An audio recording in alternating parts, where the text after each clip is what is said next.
Sometimes, just sometimes, we make the mistake of thinking a movie is boring because we fail to look beneath the surface. I have made that mistake with The Watcher. Funny enough, I didn't review it after I saw it. I don't know why. Maybe you just didn't have time. But maybe it's kismet, because I just gave The Watcher another watch. And my mind has definitely changed. So let's review The Watcher.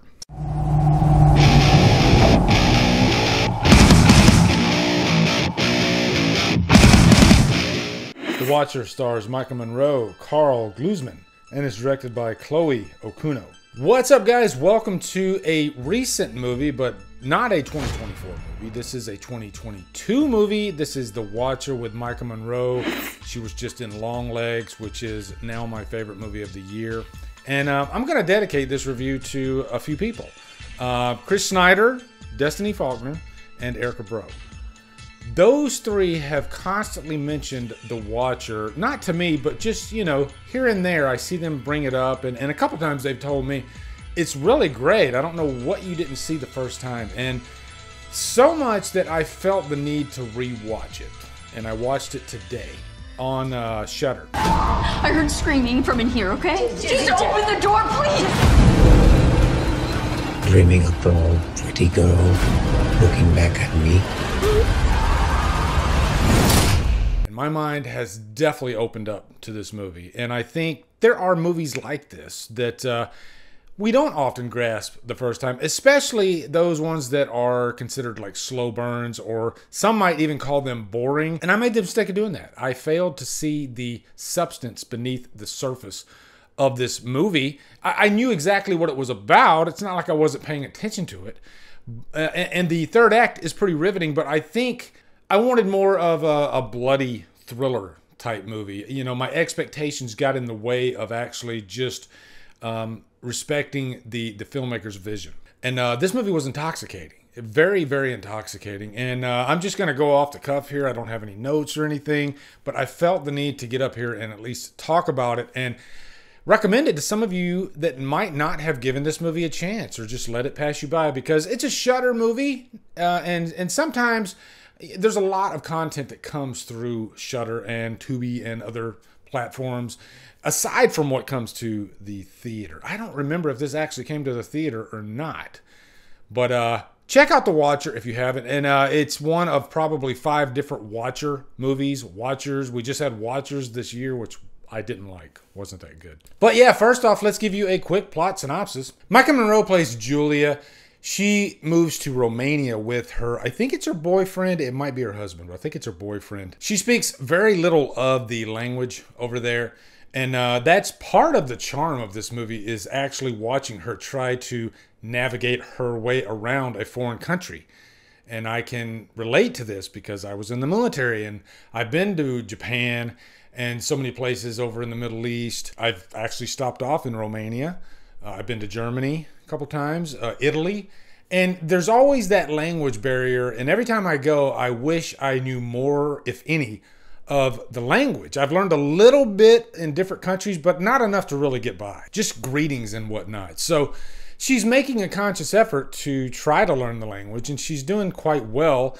And her husband, to make matters worse, is always gone. I'll call him her husband, even though he might not be. So don't feel the need to correct me, okay? But yeah, he is, you know, he's got a job. It's not his fault. He's just gone all the time. And I think a lot of stay-at-home mothers or women, you know, that don't have a job for whatever reason, they can relate to this. You can see her kind of descending throughout the movie emotionally, just because she's lonely. Her husband's not there. And she has this guy across the way from her staring at her out a window. And it's a mental mind F throughout the movie for her, because her husband, he believes her, but he even states, "What do you want me to do?" So there's a frustration there. And then, to make matters worse, he disrespects her, because there's scenes in here where he's having like dinner parties and whatnot, and they are speaking the other language, and it's awkward. I've been in this situation before where I was the only person that didn't speak the language, and there's like 4 other people. And it feels weird, you know? And if they all speak English, I think it's rude not to speak English, especially if, you know, like in my situation, it was a business situation. I needed to be a part of it. But this does present a problem down the line because her husband ends up putting her down. And that really breaks her because now she's got this guy stalking her and then her husband isn't supporting her. You know, to make matters worse, he's making fun of her in front of his friends. Now, this movie is about stalking, which, funny enough, I literally just today reviewed The Seduction from 1982. That review's probably going to go out. It might go out before, but it might go out right after this one. But I do have this thing for movies about stalking. I find them so interesting. I might have to do a top 10 because there's so many of these movies. The Seduction, when it came out, it was one of like 5 different movies around the same time that involved stalking. And every few years another stalking movie comes up, and this one I think it's different because it's a very slow burn. It's not a bloodbath. It's more about exposition. You know, you hear that these killings are happening, you hear the gruesome nature of them through the television, the news, and she becomes worried because she thinks this guy that's watching her is the killer. Could be the killer. She even goes to the authorities. You know, she goes to this convenience store and the guy's following her. And there's a power that stalkers have over normal people. Or not normal people, but, you know, just, I guess, the prey. They have a power over them because oftentimes they know what they can get away with. They know when they cross the line legally. So what do you do when you're a victim? More times than not, the victims are told there's not much we can do. And usually when you can do something, it's too late. They're already dead. So this movie works so well for a variety of reasons. And this is one of those movies that you just have to put your phone down and you have to just be immersed in it. If you're only on the surface of this movie, then you're not going to grasp it as well. And that's not a cop-out for the movie. I do find it intoxicating. And the reason being is because of Maika Monroe's performance in this. You feel her struggle throughout. You feel her frustration. You just want to hug her, really. It sort of reminded me of Rosemary and Rosemary's Baby, how she feels like an outsider to her husband and everyone around her. And this is a very similar type character. You know, she feels powerless.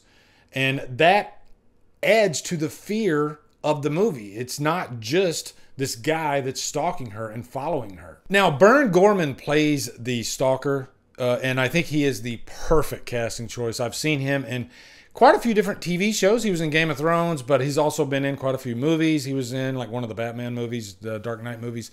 And man, you couldn't cast a better guy because he just has this creep factor about him.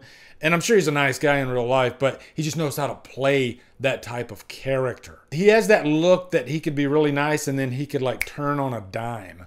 But he's extremely quiet in this, but dangerous, very dangerous. Now, I think if you just fully invest yourself in what's going on in this movie, Maika Monroe, her character, her struggle, it makes the last act that much more powerful. And it is a great final act. And I think I even stated that the first time I watched it, to myself, I guess, because I didn't review it.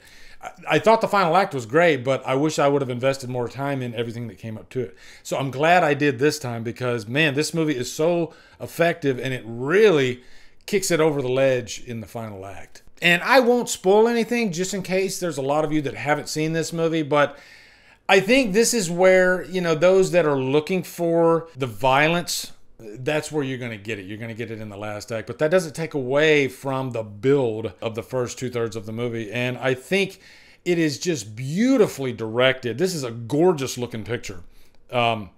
Nothing cheap about this whatsoever. You know, you could tell they used like the best lighting, the best cameras, the best of everything. And by the way, this movie does remind me of a John Carpenter movie, Someone's Watching Me, I think it's called, with Lauren Hutton. I reviewed that movie. You can definitely check out that review, but it's a similar type premise about a person who's in a big high-rise apartment building, and then there's somebody across the way, across the street, stalking them.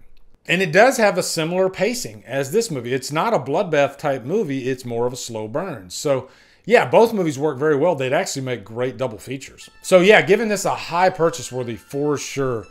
What a great film. And I'm glad I finally got the chance to review it. Check out The Watcher when you get a chance. I think you will thank me, but just make sure no distractions, okay? I think it's better even with the lights off.